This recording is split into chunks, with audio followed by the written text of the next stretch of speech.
स्वागत है आपका हमारे YouTube चैनल पर। आज हम जानेंगे क्यों रूम को पूरी दुनिया इतना प्यार करती है और क्या है राज इनके इतने फेमस होने का। RM BTS के ग्रुप लीडर है। इन्हें रैप मॉन्स्टर भी कहा जाते हैं। रूम का रियल नेम किम नाम जून है, जिन्हें RM रैप मॉन्स्टर के रूप में जाना जाता है। दक्षिण कोरियाई रैपर, गीतकार, गायक और रिकॉर्ड निर्माता है। वो एक पोकेमोन मास्टर है। वो बिग हिट एंटरटेनमेंट के अंतर्गत दक्षिण कोरियाई पॉप बैंड BTS के मुख्य रैपर और नेता है। 2015 में उन्होंने अपना पहला सोलो मिक्सटेप RM रिलीज किया। अक्टूबर 2018 तक उनका दूसरा मिक्सटेप मोनो बिलबोर्ड 200 चार्ट पर एक कोरियाई एकल कलाकार द्वारा उच्चतम चार्टिंग एल्बम है, जो 26 पर चरम पर है। उन्होंने वैले, वारेन जी, गायको, क्रिस कलिको, MFBTY जैसे कलाकारों के साथ रिकॉर्ड किया है। फॉल आउट बॉय और प्राइमरी। वो बहुत प्रतिभाशाली व्यक्ति है।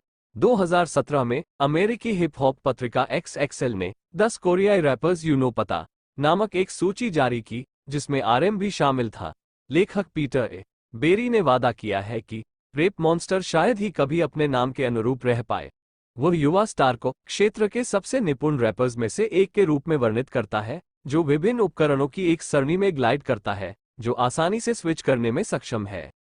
आलोचकों ने कहा कि उनका पहला मिक्सटेप आत्मविश्वास और अनिश्चितता के एक रोलर कोस्टर कथा पर श्रोताओं को लेता है, जो आत्मखोज के साथ आता है। साउथ चाइना मॉर्निंग पोस्ट के क्रिस्टल ताई ने कहा कि उनके प्राकृतिक प्रवाह और गीतों के लिए RM को बहुत प्रशंसा मिली और उन्होंने अर्ल स्वेटशिट के साथ मिश्रित my beautiful dark twisted fantasy और उसमें रैपर को मौका दिया। 2018 के लिए वर्ष की 12वीं सबसे पसंदीदा मूर्ति में गैलप कोरिया RM द्वारा किए गए सर्वेक्षण में 2018 में उन्हें दक्षिण कोरिया के राष्ट्रपति द्वारा सांस्कृतिक सदस्यों की 5वीं श्रेणी के हवागवान ऑर्डर अन्य सदस्यों के साथ सम्मानित किया गया, उनके लिए कोरियाई संस्कृति में योगदान। 2009 में RM ने बिग डील रिकॉर्ड्स के लिए ऑडिशन दिया। सैमुअल सेओ के साथ पहला राउंड पास किया, लेकिन दूसरे राउंड को फेल कर दिया क्योंकि वह अपने सभी गाने भूल गए। हालांकि ऑडिशन के बाद रैपर स्लीपी ने RM के साथ संपर्क जानकारी का आदान प्रदान किया, जिसका उन्होंने बाद में बिग हिट एंटरटेनमेंट निर्माता P-Dog से उल्लेख किया। 2010 में स्लीप ने RM से संपर्क किया, जिससे उन्हें बिग हिट के CEO बैंग सी-हयुक के ऑडिशन के लिए प्रोत्साहित किया गया। बैंग ने RM को रिकॉर्ड लेबल पर हाजिर कर दिया और अपने माता पिता के ज्ञान के बिना RM ने तुरंत प्रस्ताव स्वीकार कर लिया। बातचीत के कारण बैंग और P-Dog को हिप हॉप समूह का उत्पादन शुरू करना पड़ा, जो अंततः मूर्ति समूह BTS बन गया। 16 साल की उम्र के बाद RM बिग हिट एंटरटेनमेंट में शामिल हो गए।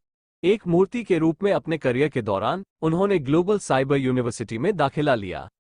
RM ने साथी रैपर मिन यून गी और डांसर जंग हो सोक के साथ 3 साल तक प्रशिक्षण लिया, जिसे बाद में क्रमशः शुगा और जे होप के नाम से जाना जाने लगा।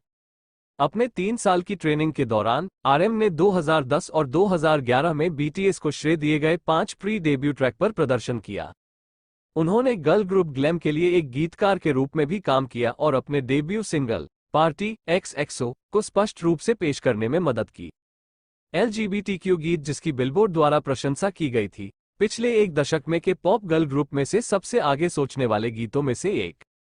13 जून 2013 को रूम ने BTS के साथ अपनी शुरुआत की और तब से सभी BTS के एल्बमों पर विभिन्न ट्रैक्स के लिए गाने लिखे और लिखे गए हैं। 29 अगस्त 2013 को रूम ने BTS के पहले विस्तारित प्ले ओ रूल 8.2 के लिए इंट्रो ट्रैक का प्रदर्शन किया, जिसे